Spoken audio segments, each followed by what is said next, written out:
सगरो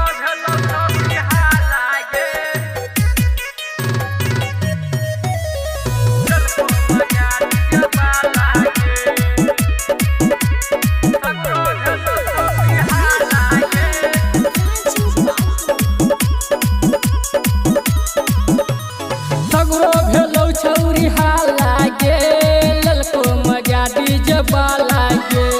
सगरो भेलौ छौरी हाला गे ललको मजा डीजे वाला गे। ललको मजा डीजे वाला गे ललको मजा डीजे वाला गे। सगरो भेलौ छौरी हाला गे ललको मजा डीजे वाला गे। सगरो भेलौ छौरी हाला गे ललको मजा डीजे वाला गे। रिकॉर्डिंग बाय अपन मिथिला रिकॉर्डिंग स्टूडियो।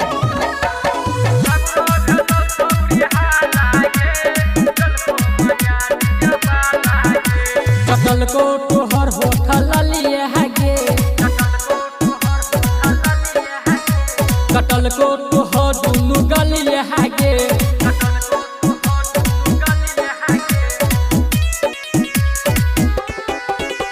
चटल को तोहर होठल लिए गे कटल को तोहर दुनू गलिया गे। कटल को तोहर दुनू गलिया गे कटल को तोहर दुनू गलिया गे। जवानी पचल को भाला गे ललको मजा डीजे वाला गे। सगरो भेलौ छौरी हाला गे ललको मजा डीजे वाला गे। रिकॉर्डिंग बाय अपन मिथिला रिकॉर्डिंग स्टूडियो।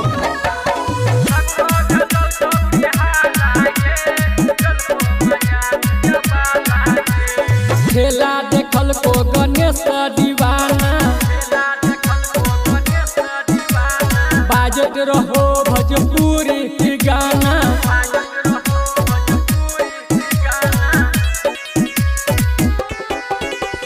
खेला देखल को गणेश दीवाना बाजत रहो भोजपुरी गाना।